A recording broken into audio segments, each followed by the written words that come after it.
میرے شوہر نے دوسری شادی کر رکھی تھی، مگر مجھے میری سوتن نہیں دیکھنے دیتا تھا۔ مجھے کہتا تھا کہ اگر تم نے اسے دیکھ لیا تو تم پاگل ہو جاؤ گی، کبھی بھول کر بھی اسے مت دیکھنا، کسی قابل نہیں رہو گی۔ ایک دن میں نے اس کے بارے میں پتہ لگوایا اور اس کے گھر چلی گئی۔ جیسے ہی میں نے اپنی سوتن کو دیکھا تو میری جان نکل گئی، وہ تو میری اپنی ہی اماں۔ میرا نام زارا ہے، میری عمر 20 سال ہے۔ ہم 2 بہنیں تھیں۔ میری اماں مجھ سے بہت محبت کرتی تھی۔ میری منگنی میرے کزن کے ساتھ ہو چکی تھی، لیکن میری اماں کو بہت غصہ آتا تھا۔ اماں اکثر مجھے کہتی تھی کہ تم اپنے ابا کو بولو کہ تم اس کے ساتھ شادی نہیں کرنا چاہتی، مجھے بالکل بھی اچھا نہیں لگے گا کہ تم اس کے ساتھ شادی کرو۔ میں اماں کو حیرت سے دیکھتی۔ اماں مجھے کیا کہتی تھی مجھے تو سمجھ نہیں آتی تھی۔ جیسے جیسے میری شادی کے دن قریب آ رہے تھے، میری اماں کی دن بدن پریشانی بڑھتی جا رہی تھی۔ ہر وقت غصہ کرتی تھی، مجھے گھورتی رہتی تھی۔ میں نے بہت بار اماں سے پوچھنے کی کوشش کی، مگر اماں مجھے کہہ دیتی کہ تم میری بیٹی ہی نہیں ہو، میری کوئی بات نہیں مانتی۔ میں اماں کو حیرت سے کہتی کہ آپ ایسا کیوں کہتی ہیں؟ اگر آپ مجھے وجہ بتا دیں گی تو میں انکار کر دوں گی۔ اماں نے غصے میں مجھے گھورا اور وہاں سے چلی گئی۔ اب مجھے کیا معلوم تھا کہ اماں کے غصے کی وجہ کیا تھی۔ آج میری مہندی تھی، لیکن اماں نے مجھ سے کوئی بات نہیں کی تھی۔ اماں کے چہرے پر غصہ اور پریشانی ہی تھی۔ میں بیاہ کر اپنے سسرال آ گئی۔ میرے سسرال میں میری ایک نند تھی اور میرا شوہر تھا۔ میری ساس کا انتقال ہو گیا تھا۔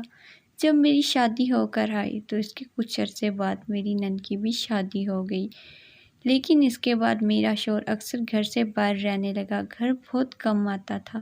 مجھے حیرت ہوتی اس کا رویہ بھی آج کل بدلا ہوا تھا۔ میں نے پوچھا، آج کل کہاں ہوتے ہو؟ گھر بہت کم آتے ہو۔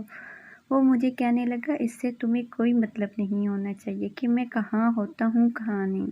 اس کی بات سن کر میں نے کہا، ایسے کیسے آپ کہہ رہے ہیں؟ میں بیوی ہوں آپ کی، مجھے پورا حق ہے آپ سے پوچھنے کا۔ وہ مجھے کہنے لگا، اچھا تم حق کی بات کر رہی ہو تو پھر سنو، میں نے شادی کر رکھی ہے ایک لڑکی کے ساتھ۔ اس کا یہ کہنا تھا کہ میری ساری دنیا الٹ گئی۔ میں نے حیرت سے اس کی منہ کی طرف دیکھا اور نفی میں سر ہلانے لگی۔ وہ مجھے کہنے لگا، کیا ہوا؟ یقین نہیں آ رہا میری بات پر۔ اس نے میرا ہاتھ پکڑا اور کہنے لگا، میں مجبور تھا، میں اسے دیکھ رہی تھی۔ وہ ہنستے ہوئے میرا مذاق اڑاتے ہوئے مجھے اپنی مجبوری بتا رہا تھا اور میرا بس نہیں چل رہا تھا میں اس شخص کے ساتھ کچھ کر دیتی۔ میں نے غصے میں پوچھا، کس کے ساتھ کی ہے شادی؟ مجھے بھی اس سے ملنا ہے۔ کس نے میرے حق پر ڈاکہ ڈالا ہے؟ وہ مجھے کہنے لگا، ملنے کی بات نہ کرو۔ میں نے غصے میں کہا، مجھے اس سے کہنا ہے، میں بھی تو اس کو دیکھوں، آخر وہ ہے کیا چیز؟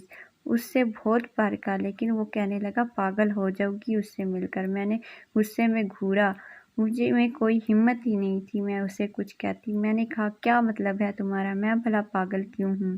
مجھے کہنے لگا، وہ تمہیں کبھی نہیں ملے گی، نہ میں ملنے دوں گا، تم دونوں کو ایک دوسرے سے دور رکھوں گا۔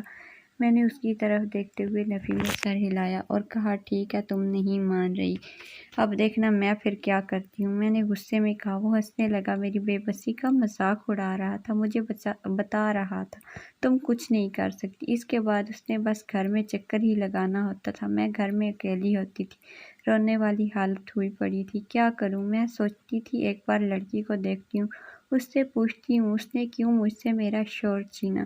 میں نے کبھی کسی کے ساتھ برا نہیں کیا تھا۔ میں نے ایک بار پھر اپنے شوہر کو کہا، مجھے اس لڑکی سے ملنا ہے۔ وہ کہنے لگا، پاگل ہو جاؤ گی۔ اب میں کیا کر سکتی تھی؟ میں نے گہری سانس لی اور پوچھا، میں نے کیوں پاگل ہونا ہے؟ اس نے مجھے جواب نہ دیا۔ اگلے دن میں نے اس کا پیچھا کیا، مجھے گھر کا پتہ چل گیا جہاں اس کی دوسری بیوی کو رکھا ہوا تھا۔ اب میں وہاں جانا چاہتی تھی اور اس لڑکی کو دیکھنا چاہتی تھی۔ ایک دن میں اس گھر میں گئی، میری سوتن سامنے کھڑی تھی۔ میری آنکھیں پھٹی کی پھٹی رہ گئی۔ وہ تو میری اماں کی بھانجی۔ میں ایک دم اس کے پاس آئی، اس کے منہ پر زور سے تھپڑ لگایا۔